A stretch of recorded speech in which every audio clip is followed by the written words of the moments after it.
Atos dos Apóstolos, capítulo 2, versículo de número 42 e 43.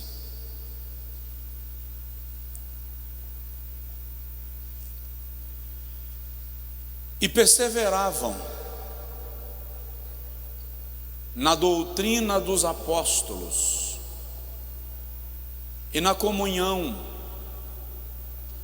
e no partir do pão e nas orações.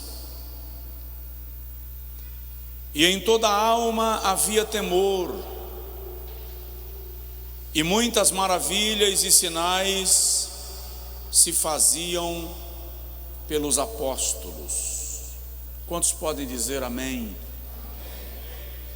Diga comigo: Senhor, fala com a gente. Amém. Quem está em casa também faça esta oração.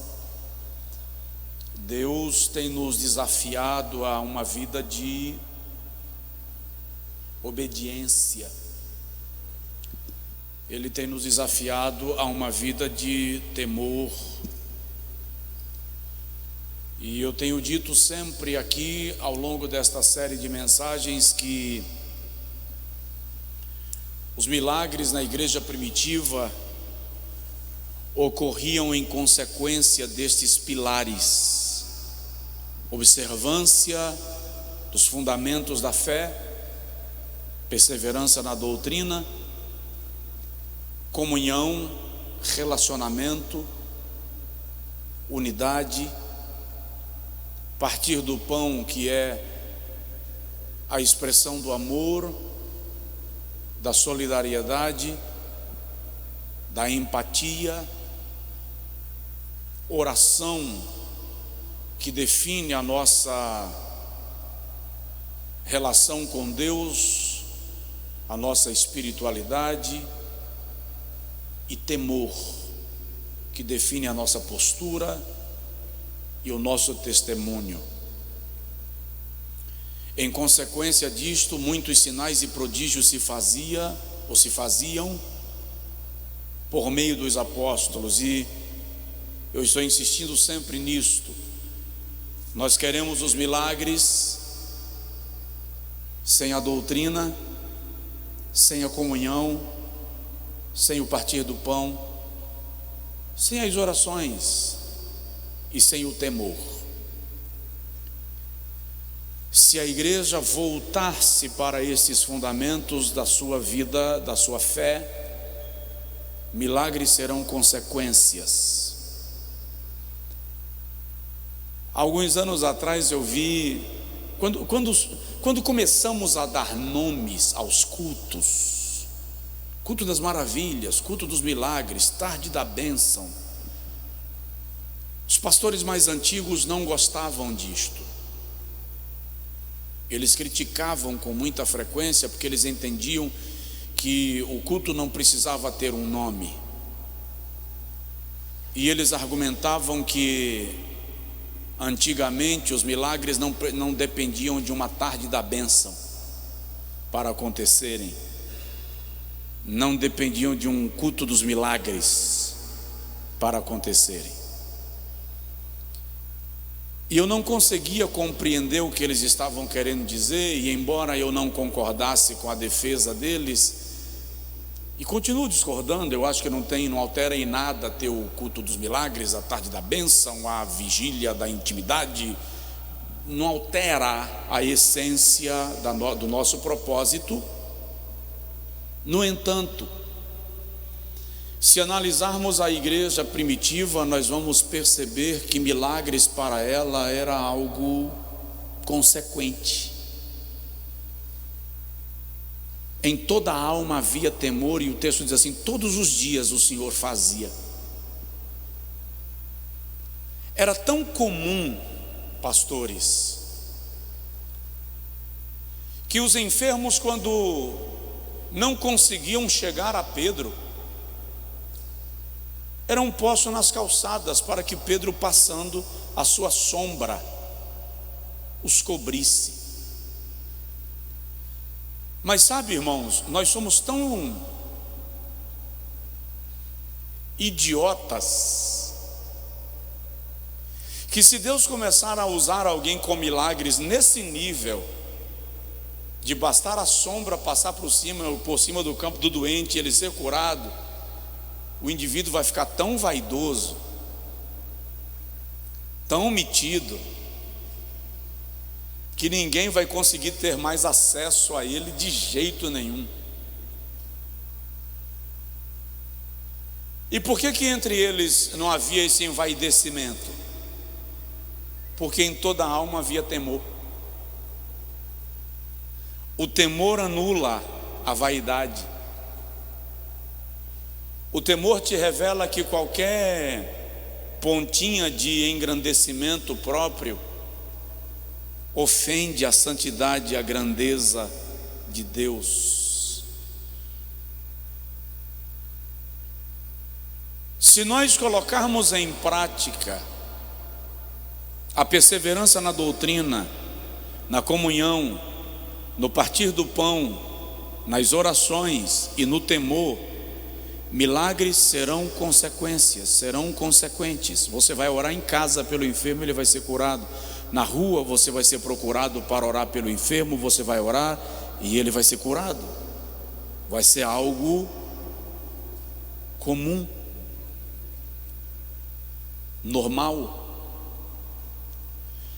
Eu já disse aos irmãos aqui nessas semanas que perseverar é permanecer naquilo que foi aprendido desde o princípio, os fundamentos da fé.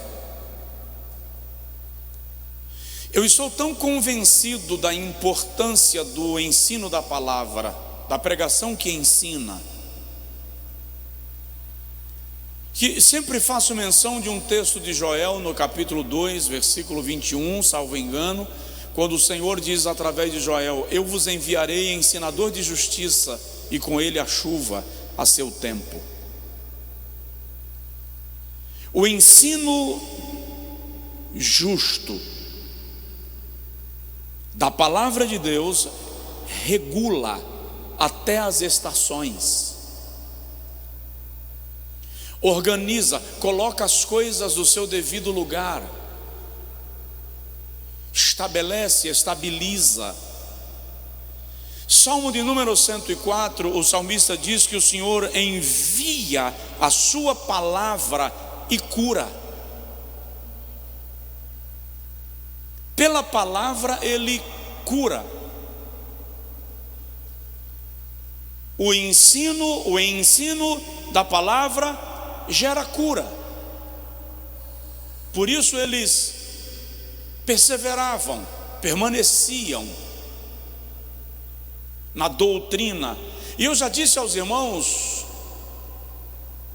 que doutrina é o conjunto de normas e regras que definem as convicções de um povo.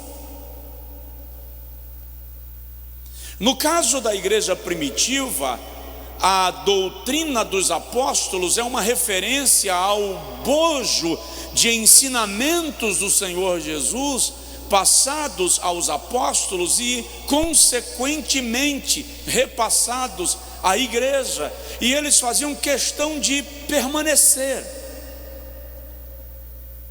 de não criar mecanismos de inovação.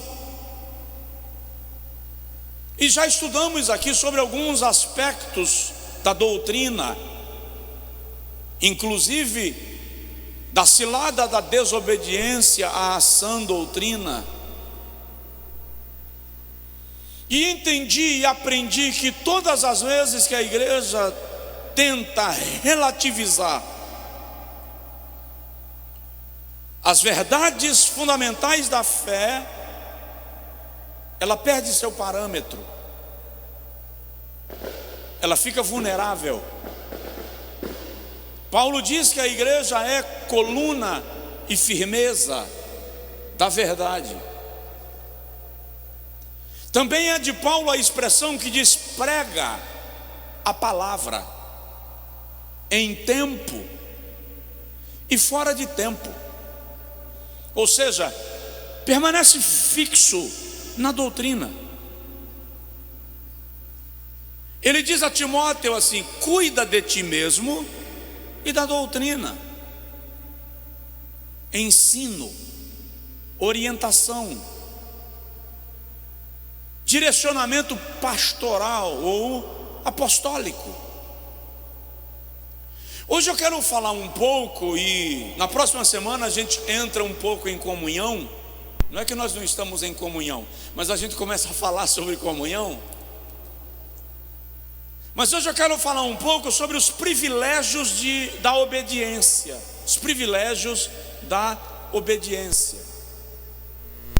Devo começar lembrando aos irmãos, até parafraseando e pegando um gancho no texto que Jones elaborou para fazer menção e honra a esses 10 anos da nossa igreja em ministério,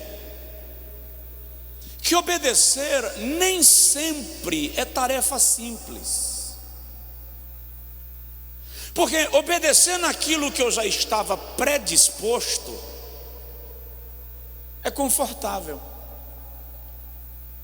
Mas obedecer naquilo que contraria o que eu gostaria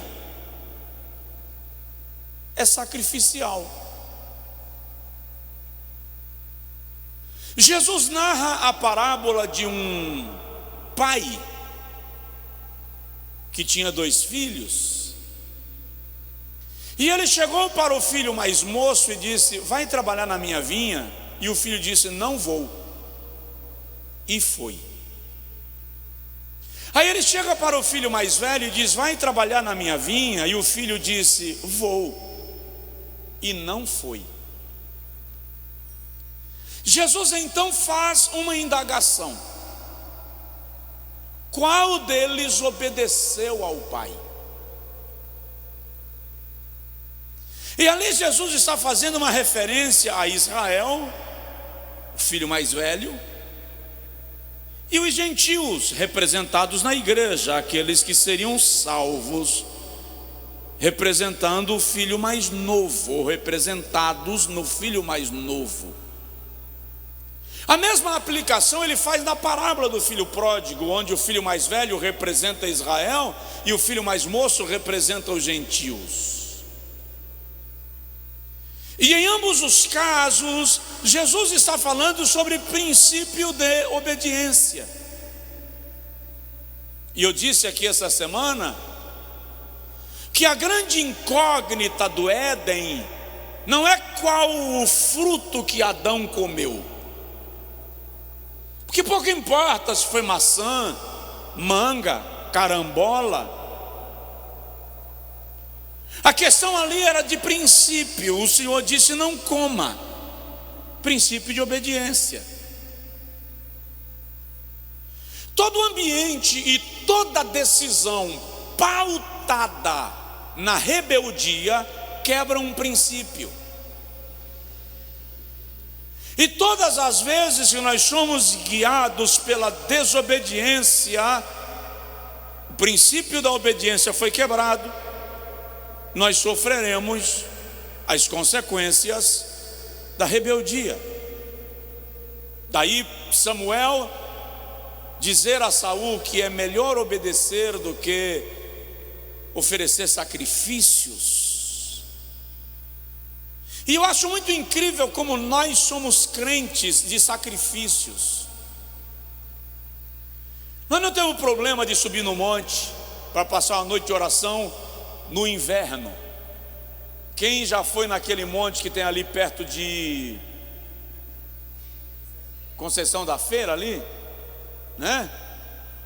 No inverno, sabe que aquele negócio 2 horas da manhã, irmão, faz um frio que você pede para o Espírito Santo acender uma tocha na tua cabeça. Mas eu já cheguei lá e não encontrei praticamente lugar para orar, cheio. Sou contra? Claro que não, pelo amor de Deus, não, eu estava lá. O que eu estou dizendo é que nós não temos problema de orar no monte, fazer campanha de jejum, campanha de oração, mas temos uma séria dificuldade de obedecer a Deus em coisas simples. Quando Ele diz: faz isso, não faz isso. E tem alguns que até gabam-se de discuti com Jeová. Deus mandou eu fazer e eu discuti com Deus. Discutiu não, discutiu com a aranha.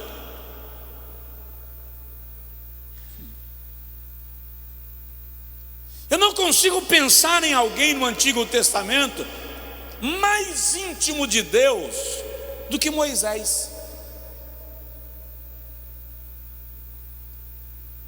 Com ele o Senhor falava boca a boca,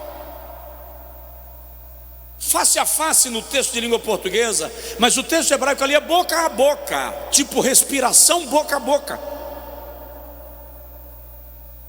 Mas um dia, eu li aqui domingo, Moisés vai conversar com Deus sobre algo que Deus não queria fazer, e ele diz assim: e o Senhor se indignou contra mim e disse: não se fala mais nesse assunto. Então Deus não discute com ninguém, o que Ele quer Ele faz. Então, quando nós temos mais disposição de oferecer sacrifícios do que de obedecer, nós estamos presos na dispensação da lei e não compreendemos ainda a dispensação da graça, porque a dispensação da graça nos guia pela obediência e não pelo sacrifício.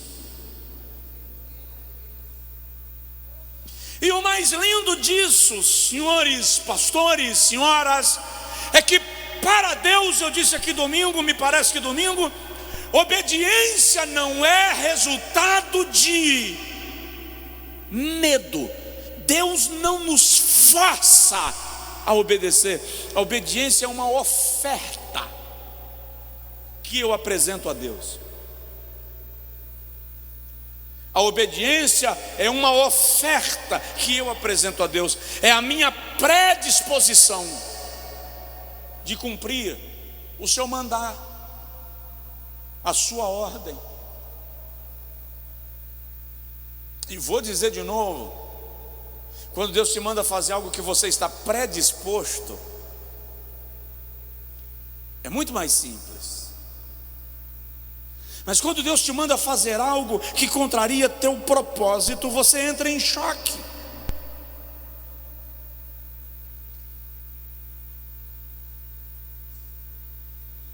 Eu já disse aqui para os irmãos que uma certa feita eu estava pregando em Miami, uma linda igreja batista. Preguei 3 dias, 4 dias. E na segunda-feira, o vice-moderador da igreja me disse assim: nós preparamos um café com os ministros. Eu ia viajar à noite, para você tomar um café conosco. E fui, tomei café, tomamos chá, foi muito bom, muito, muito bom. Ainda lembro de detalhes, tudo muito ponta de orelha. No meio do café ele me chamou e disse assim: olha, nós te chamamos para tomar café aqui, não é porque a gente costuma tomar café juntos dia de segunda-feira, é porque nós nos reunimos ontem, concordamos em algo e queremos te fazer um convite. Você pode falar. Queremos que você venha pastorear a nossa igreja. A decisão foi unânime. Nós vamos te oferecer casa, carro, cobertura de saúde, $5.000 de salário. Irmão, e o dólar em relação ao real estava assim, voando nas nuvens. Na hora eu fiz a conta. Mas na hora. Quando eu fiz a conta, na hora que eu vi o resultado, aqui dentro eu fiz assim: Deus está nesse negócio. Mas tem coisa que Deus demora a responder, irmão. Essa não, essa ele respondeu na bucha. Tenho nada a ver com isso. Aqui dentro, o irmão lá falando e eu aqui dentro negociando com Deus, né? O Senhor, faz a conta direita em cima, 1 ano só 1 ano é suficiente, 1 ano. E o Senhor me disse: eu não estou nesse negócio. Olha só, aí eu disse assim: amado, não é tão simples, não é só vir pastorear vocês, eu tenho família, eu tenho compromissos. Não, não, não, não. A gente não quer que o senhor largue a família, não. O senhor tem duas opções. O senhor pode ir buscar a família, ou o senhor pode simplesmente ficar aqui e a gente manda a passagem para a família vir. Eu disse, mas não dá. Olha que luta. Ele fez assim, pastor, qual é o problema? Está pouco? Diga de quanto o senhor precisa. Não faz isso. Eu disse, não é isso, irmão. É que fora da direção de Deus, $5.000 não dá nem para comprar remédio.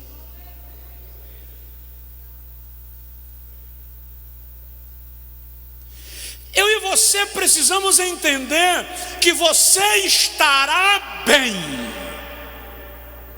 se você estiver no lugar que Deus quis te estabelecer. Você estará bem. Vou repetir. Você estará bem se você estiver no lugar que Deus quis te estabelecer. Então, quais são os privilégios da obediência? Estar em paz, dormir em paz, acordar na madrugada sem sono às vezes, o que não me é incomum. Mas ainda assim dizer, eu estou cumprindo o propósito para o qual Deus me quis estabelecer. Isso te dá paz. Primeiro privilégio da obediência, da perseverança na doutrina é ser guardado de pecar contra Deus. Quando você decide obedecer, o Senhor estabelece um propósito de te guardar. O que é pecar? Errar o alvo, sair da trilha. Sempre que o indivíduo saiu do caminho que Deus estabeleceu, é porque ele decidiu criar um caminho próprio, via paralela. Eu vou encurtar a viagem. E normalmente quando se faz isto, você vai ter problema.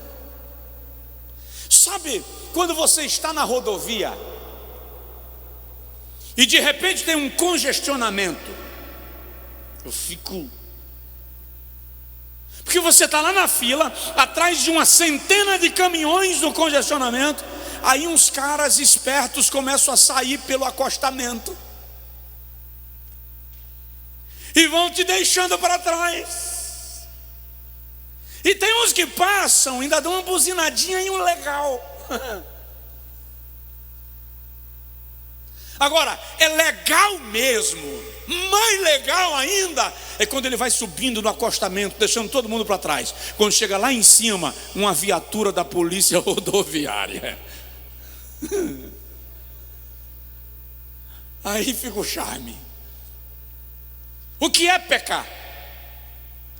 Pecar é cansar de esperar o tempo normal do processo e resolver adiantar por conta própria. Você vai se bater com uma blitz em algum lugar e vai ter que responder por isso.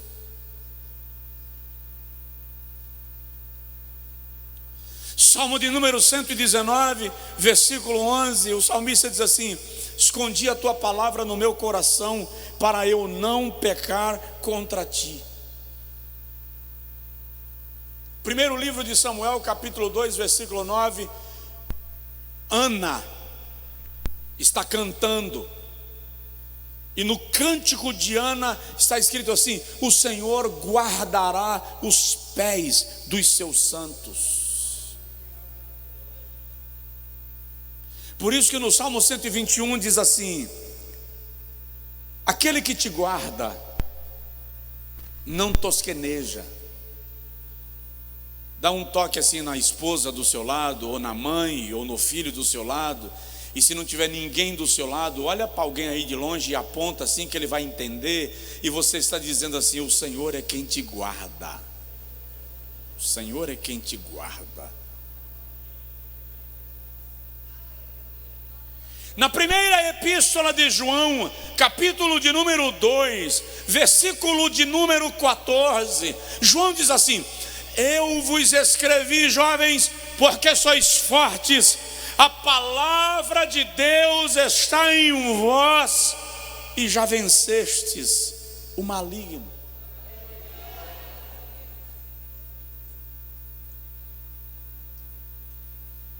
Não se vence o maligno sem que a palavra de Deus esteja em nós. Interessante, Satanás chegou para tentar a Jesus. E no relato de Lucas, está escrito assim: lançou sobre ele toda a sorte de tentações. No registro do escritor aos Hebreus, ele diz assim: Jesus em tudo foi tentado.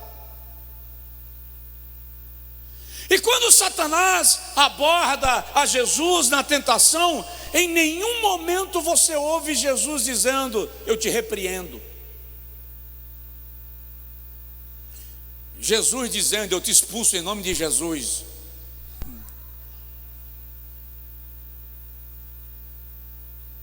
Está escrito, está escrito, também está escrito, está escrito, porque o que te dá vitória sobre Satanás é o que está escrito. Aleluia! Não importa a força das trevas operando contra você, se você se apegar naquilo que está escrito, é lei. O Senhor faz valer a sua palavra, porque Ele diz assim: eu velo sobre a minha palavra para a fazer cumprir.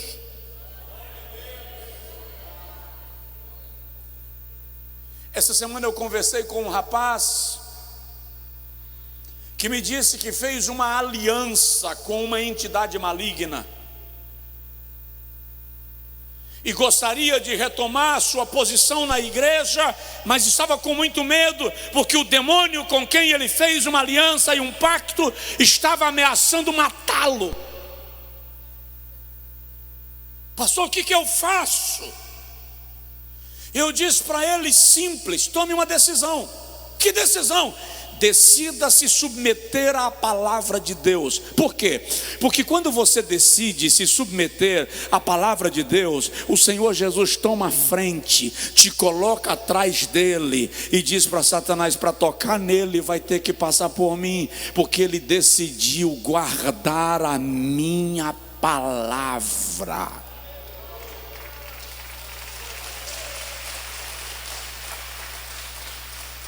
A palavra de Deus é tão importante que é a única coisa de quem a Bíblia diz que está mais elevada do que os céus.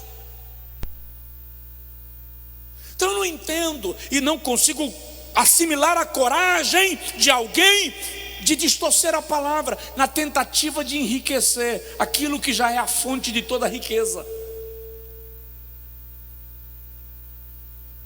Quem obedece é guardado do pecado. A palavra gerará santificação. João 15:3, vós estáis limpos pela palavra. João 17:17, santifica-os na verdade, a tua palavra é a verdade. Obedece. Meu pai um dia veio com uma proposta assim, bem inteligente. Eu estava naquela fase do adolescente botando fogo na escola. E eu fui um adolescente problemático. Cá entre nós não conta para ninguém, mas eu fui um adolescente problemático. Só Jesus na causa, tá? Mas meu pai chegou para mim um dia e fez assim: é o seguinte, você não precisa me obedecer. Tudo que eu queria, uma liberação dessa. Detalhe, meu pai era um pastor conservador, irmão. Então eu cresci numa época que até brincar de gude, alguém aqui conhece gude? Até brincar de gude era pecado. Short, parei de usar com 12 anos, depois disso era pecado. Aí meu pai chega para mim e diz assim: você não precisa me obedecer mais, nem precisa obedecer sua mãe. Ele não sabe não, mas o meu coração se alegrou. Aí ele disse assim: basta você obedecer a Bíblia. Que proposta? Que a Bíblia diz assim: obedece os pais, honra teu pai e tua mãe. Ela vai guiar a tua vida. Perseveravam na doutrina dos apóstolos, obedeciam a palavra, porque quando nós obedecemos a palavra, ela nos guarda de pecar contra Deus. Segundo lugar, o privilégio de obedecer a palavra nos dará bom êxito nos nossos empreendimentos. A obediência nos dará bom êxito em nossos empreendimentos. Olha para mim, você que está em casa, não significa que você não vai ter problema nos seus empreendimentos. Você terá, mas significa que o resultado será alcançado, porque debaixo da obediência Deus tem um compromisso de respaldar aquilo que você faz. Lembrei-me agora de quando Abraão chama Eliezer seu servo mais antigo, e que o texto de Gênesis 24 diz que Eliezer era o gestor de toda a riqueza de Abraão. E Abraão diz para ele no versículo 14: faça um pacto comigo e jure que você trará para meu filho uma mulher que não será dentre os povos onde eu habito, mas da minha família. E Eliezer jurou, se comprometeu. E quando ele viaja levando 10 camelos, levando ouro, a Bíblia diz que quando Eliezer chega no local onde ele vê um poço e gente tirando água e dando de beber ao rebanho, ele para e diz assim: Senhor, peço-te, dá-me hoje bom êxito, para que eu leve ao meu senhor uma filha da sua família. Versículos 51 a 58. E Eliezer coloca diante de Deus um propósito: eu te peço, olha que propósito bravo, aquela moça de quem eu me aproximar e disser: deixa-me pegar água para os camelos, aquela que se oferecer e disser: deixa que eu darei de água a beber aos camelos, esta será aquela que o Senhor escolheu para o meu senhor Isaque. Espera aí, quantos camelos? 10. Você sabe quantos litros de água um camelo ingere? 70. 30 ele bebe, 40 reserva para o deserto, e à medida que sente sede ele vai liberando. 10 camelos. Não é fácil chegar para uma moça e dizer assim: moças, senhoritas, dá licença que eu queria dar água para 10 camelos. E uma delas vai chegar lá e vai dizer assim: não precisa, pode ficar tranquilo que eu dou. Isso é uma tarefa simples? Não. Mas na hora que Eliezer chegou e pediu licença para dar água aos camelos, uma moça se apresentou e disse: não te preocupas, você está cansado da viagem, não sei de onde você vem, seu semblante está fatigado, descansa que eu vou dar de beber aos teus camelos. Quando você tem a decisão de obedecer a Deus, Ele faz todas as coisas serem postas no lugar necessário e as pessoas certas para te abrirem as portas que você precisa para ter acesso aos lugares que precisa chegar.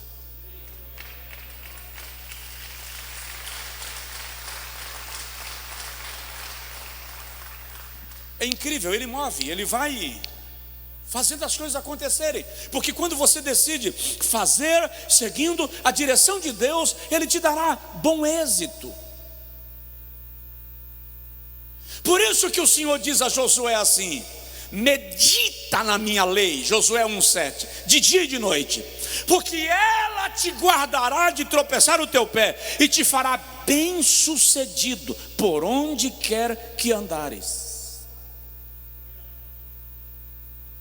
Quem quer ser bem sucedido? Levanta a mão. Em casa diz amém, eu não vou ouvir, mas diga. Decide obedecer a palavra. O Senhor te fará bem sucedido. Olha o Salmo 1. Bem-aventurado o homem que não anda no conselho dos ímpios, não se assenta na roda dos escarnecedores, nem se detém no caminho dos pecadores, antes tem o seu prazer onde?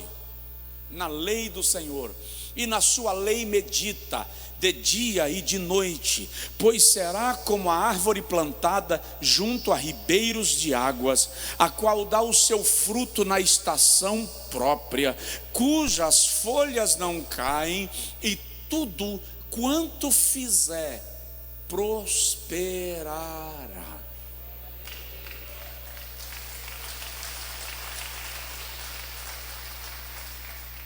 Diz para você assim: vai dar certo.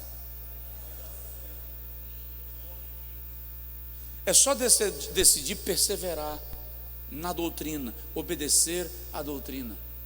Terceiro, quando nós decidimos obedecer, Deus libera sobre nós a sua bênção.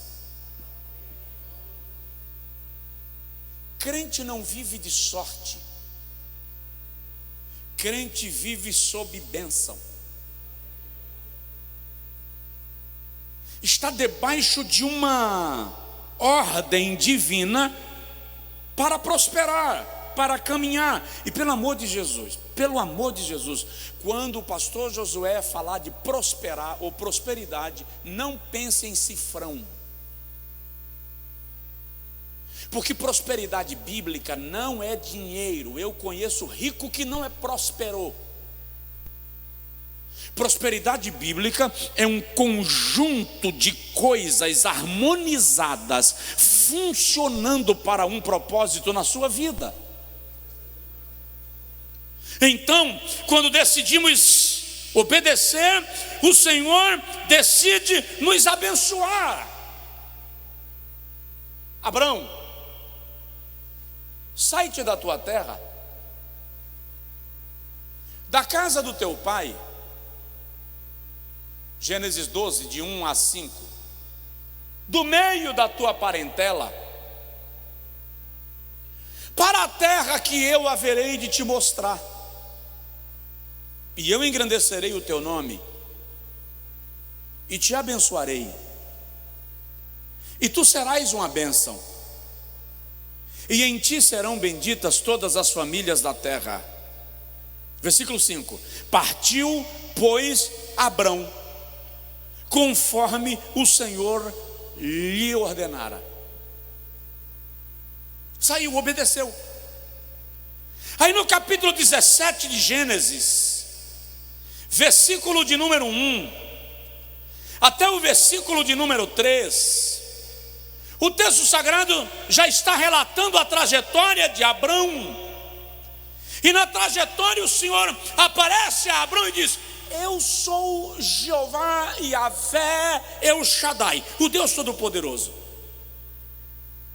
Anda na minha presença, sê perfeito, e eu colocarei entre mim e ti uma aliança perpétua. Uma aliança o quê? Permanente, perpétua. E te engrandecerei grandissimamente. Preste atenção nisso, parece uma redundância. Se eu vou te engrandecer, já é grande, mas o Senhor diz: eu te engrandecerei grandissimamente. É ao quadrado. É grande no sentido pleno da palavra. Anda na minha presença, sê perfeito, estabelecerei contigo minha aliança, e eu te engrandecerei grandissimamente. Você vai ser grande no sentido pleno da palavra. Abraão caiu sobre o seu rosto e orou, e o Senhor falou com ele dizendo: e a minha aliança não encerra quando você morrer, porque a minha aliança é contigo e com a tua descendência depois de ti. Lá na frente, o Senhor diz a Abraão: você vai morrer velho, em boa velhice morrerás, e em paz irás a teus pais. Sabe o que Deus está dizendo? Você vai ficar velho, não vai morrer novo, e vai morrer em paz. Isso está na relação da obediência. Você envelhece e envelhece em paz, porque a obediência nos leva em caminhos de paz. O Senhor libera sobre nós a sua bênção quando nós decidimos perseverar, obedecer. Olha Paulo, preso, condenado à morte, vai ser decapitado, mas está em paz. Dá para entender a loucura da fé? Combati o bom combate, acabei a carreira e guardei a fé. E o detalhe, foi julgado e condenado. O dia da execução em Roma, o cara não sabia o dia que ele seria executado. Podia ser qualquer dia. No meio da noite o guarda podia entrar na cela e dizer: chegou a hora. Ele poderia ficar semanas, meses, anos na cela, esperando o dia da execução. Ou seja, ele estava morto desde o dia da sentença. Porque quando o camarada é sentenciado hoje, você vai ser executado daqui a 2 anos, ele ainda tem 2 anos de vida, tem 2 anos para viver. Mas você foi sentenciado hoje, e o dia da execução você não vai saber, morreu. Ele não tem mais como construir uma ideia de futuro, porque qualquer hora é hora, alguém chega, ele pensa que é para o almoço, e é para a espada. Aí nesse período que Paulo está esperando o dia da sua execução, sabendo que pode ser a qualquer hora, ele escreve: alegrai-vos no Senhor. Outra vez digo-vos, alegrai-vos. Fala sério, dá para se alegrar no Senhor sentenciado à morte, sem saber o dia da execução, sabendo que pode ser amanhã de manhã? Paulo conseguia. Qual era o segredo? Desde agora, ninguém me inquiete, porque eu trago no meu corpo as marcas do Senhor Jesus.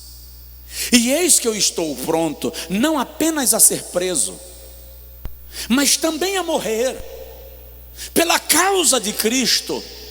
Porque em nada tenho a minha vida por preciosa, contanto que eu cumpra com alegria a carreira e o ministério que o Senhor me confiou. Ou seja, se eu tiver a certeza que estou fazendo aquilo que Deus me mandou fazer, a minha vida ou a minha morte não me inquietam. Cumpra o teu propósito, obedece, vai na direção que Deus se estabeleceu. Se você tem certeza que Deus estabeleceu, avança.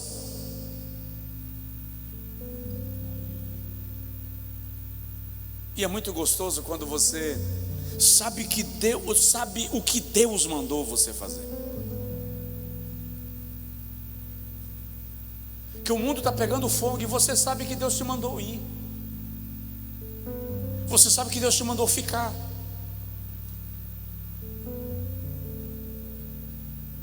Nunca subestime a força de uma pessoa que decidiu obedecer a Deus. 4º lugar, vamos terminando. Privilégio de obedecer. Quando decidimos obedecer, o Senhor nos concede conquistas inimagináveis. Ele vai te promover na tua obediência. Você vai alcançar degraus que você não planejava.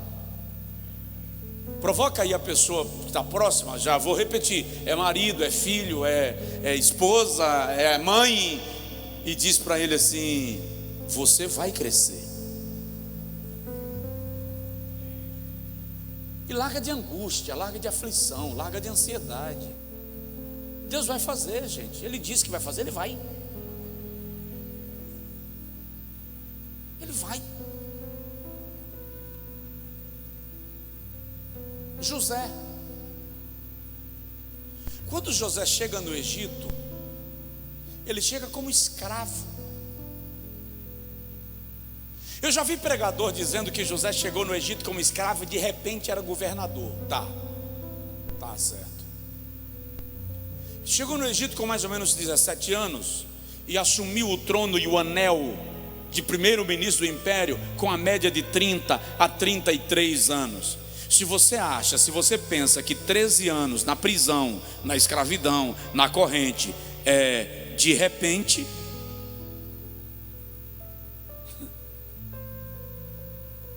mas o fato é que no capítulo 39 de Gênesis, quando a mulher de Potifar aborda José, a sua fala é: longe esteja de mim pecar contra o meu Deus.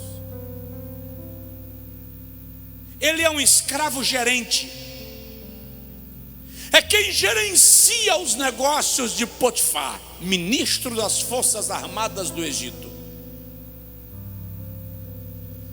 De repente se tornou um escravo preso, piorou, foi para a cadeia. No calabouço, José continua obedecendo. Você tem que entender, querido, quando você decide obedecer, até no calabouço você frutifica, você vira bênção na vida de alguém. Deus te coloca em lugares onde alguém vai precisar de uma palavra através da sua boca, e Deus vai utilizar uma oportunidade para te trazer ao lugar que Ele pretende. No capítulo de número 40, 2 presos, colegas de cela, têm sonhos. Havia sido padeiro mor do faraó, o outro havia sido copeiro mor do faraó, chefe dos copeiros, chefe dos padeiros, gente da prateleira de cima. Quando eles sonham, José diz assim: me conta o sonho, quem sabe eu possa interpretá-lo. Sabe o que isso significa? Que quando ele era menino lá atrás, que teve sonho na casa do pai, ele já sabia o significado do sonho. Por isso que ele contou. Ele sabia o significado, ele tinha o dom de interpretar sonhos. E ele interpreta o sonho do padeiro e se cumpriu conforme interpretação. E conta e interpreta o sonho do copeiro e se cumpre. E quando, é muito engraçado isso, porque quando a interpretação de José se cumpre e o copeiro vai ser solto e devolvido à sua posição diante do rei, em um versículo só, José fala dele 7 vezes. Quando chegares diante do rei, lembra-te de mim e faz menção de mim, porque eu estou aqui injustamente, porque eu fui acusado sem cometer pecado. Mas lembra-te de mim, para que eu não pereça aqui, e para que eu seja solto. E quando você quer ser o centro da situação, Deus faz o copeiro esquecer de você. O copeiro esqueceu José 2 anos. Só que 2 anos depois, Deus quis refrescar a memória do copeiro e fez o faraó ter um sonho. E o faraó acordou turbado e voltou a dormir, e teve o segundo sonho, e chegou na sala do trono nervoso, sem resposta, sem explicação. E de repente o copeiro olha para o faraó e diz: qual o problema? Tive 2 sonhos, não sei o significado. Lá na cela onde eu estava tinha um camarada, ele interpretava sonhos, e tudo que ele disse de mim e do padeiro se cumpriu. O faraó disse: manda chamar. Chegou a hora de Deus colocar José no lugar para o qual ele tinha sido levado para o Egito. Segura lá, o lugar que Deus planejou para a sua vida. Não importa quantas voltas você precisará dar na trajetória, Ele vai te colocar onde Ele planejou.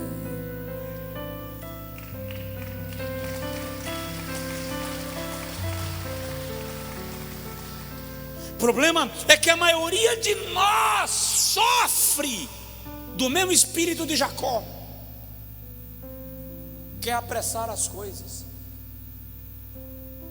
Você tem o direito, mas quer queimar etapas. Tem um bocado de gente na minha frente, não me refiro só ao templo, me refiro em casa, que queimou etapas. E quem já fez faculdade sabe que você pode chegar num semestre e dizer assim: eu não me simpatizo com essa disciplina, não vou pegar essa disciplina agora. E você faz o semestre sem cumprir aquela disciplina. E no próximo semestre você diz: não vou pegar ainda essa disciplina, ela é muito chata. E você faz o outro semestre sem aquela disciplina. E você estuda 4 anos, 5 anos, 6 anos, a depender do curso, sem aquela disciplina.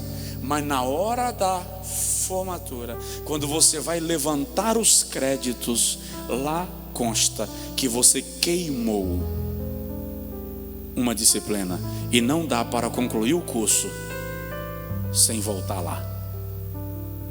Ei, Deus está falando. Tem gente que está sendo levado de volta para uma etapa que você pensou que já tinha sido vencida, porque você queimou uma disciplina. E é preciso ir lá cumpri-la, é preciso ir lá resolvê-la. Não dá para saltar um degrau. Vou sair dessa igreja porque eu não suporto aquela irmã que senta na fila da frente todo dia. Se Deus colocou aquela irmã da fila da frente para ser parte do processo que você tem que passar, você vai mudar de igreja, e quando chegar na outra tem uma irmã que senta na fila da frente e que vai ser exatamente,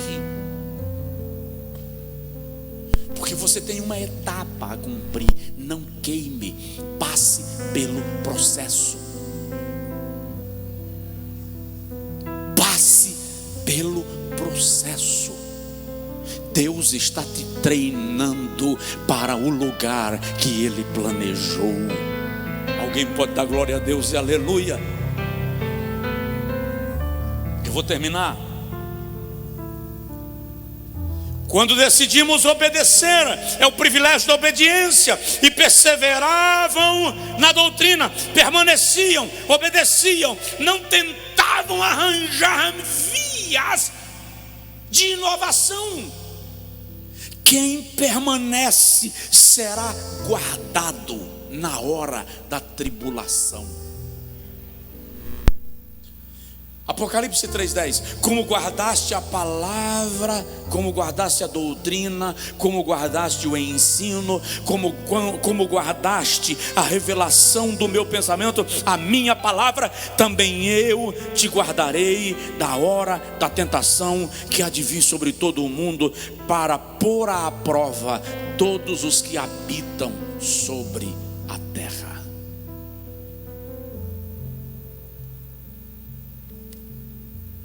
Olha para mim. Fui vacinado contra julgamento, tá? Há muitos anos. Não julgo ninguém, graças a Deus. Sou nem tentado a julgar alguém. Estou dizendo isso por causa do que eu vou falar agora.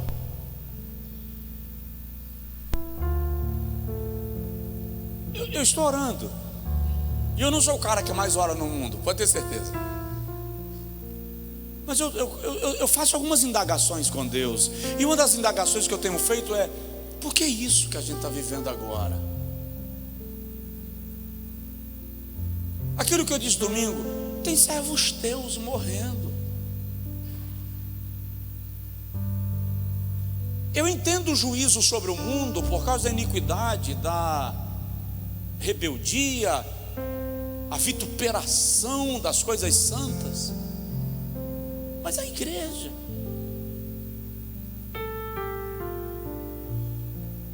E em algum momento, essa semana, o Senhor me disse assim: você não conhece a minha relação com cada um dos meus servos, e você não sabe do que eu tenho que tratar com cada um individualmente, mas tudo permanece no meu memorial.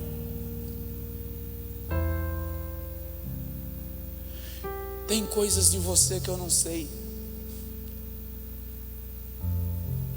tem coisas de mim que você não sabe,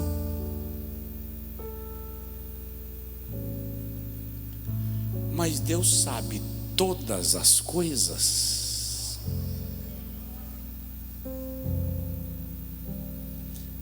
E de vez em quando Ele chama um e diz assim: vem cá que a gente precisa conversar.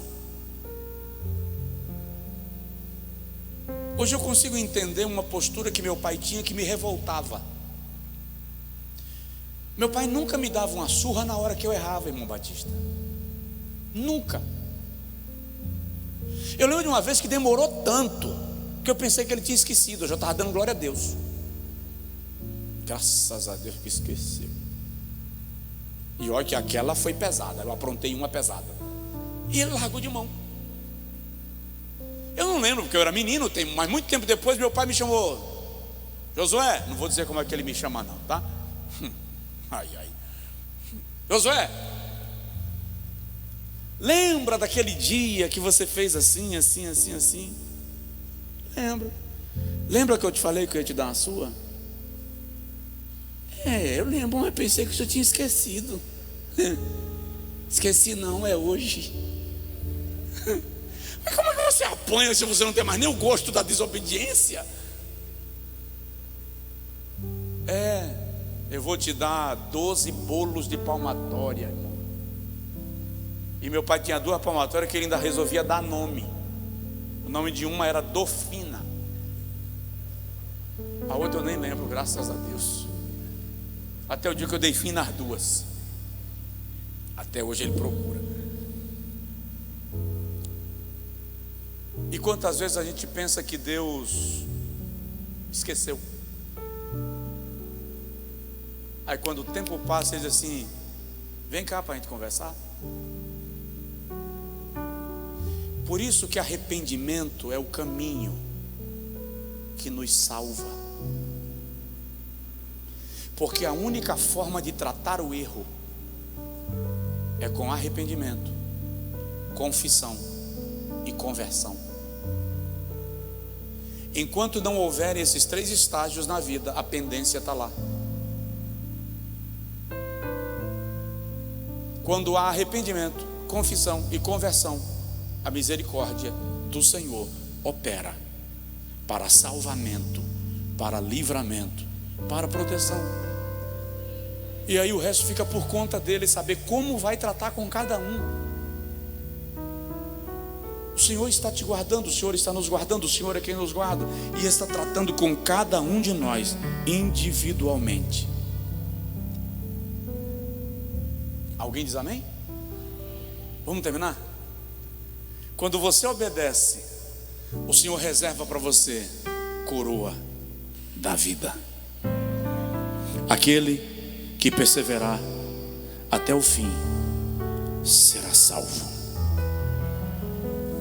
E Apocalipse capítulo 2, versículo 10, o Senhor ainda faz uma promessa em relação a isso, quando ele diz o seguinte: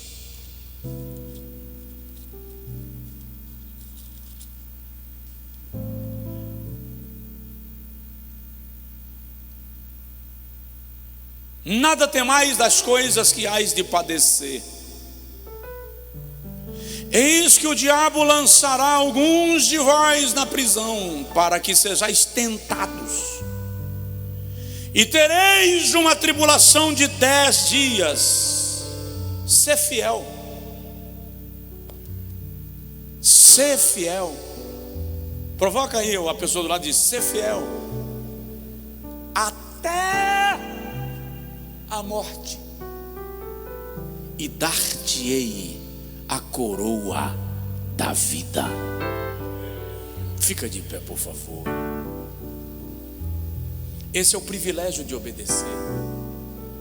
Há uma coroa reservada para os que obedecem. E eu não estou dizendo que obediência é infalibilidade.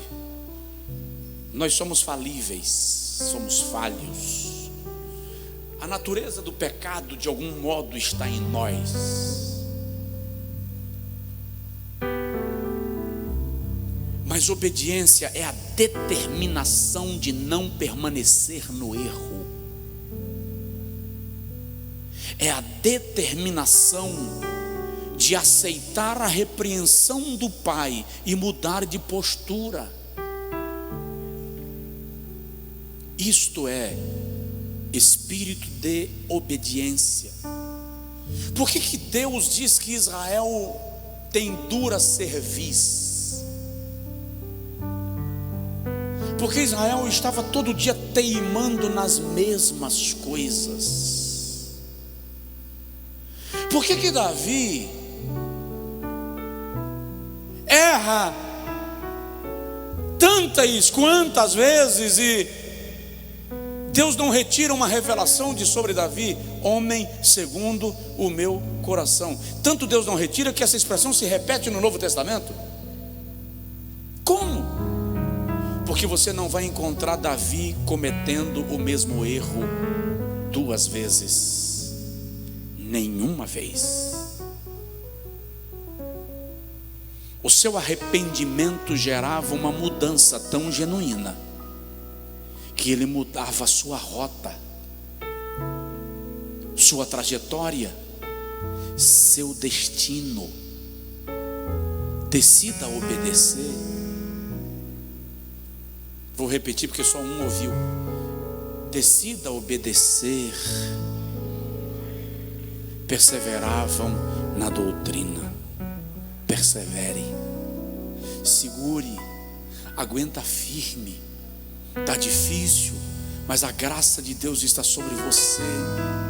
O Espírito da graça está operando sobre a sua vida, está esmagando, mas suporta. O Espírito Santo está vendo, está doendo, pede misericórdia, porque o Senhor está contemplando a tua dor e ouvindo o teu gemido.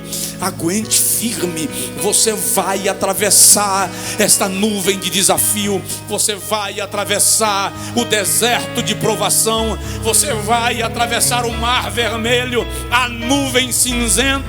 Aguente firme, persevere em obedecer.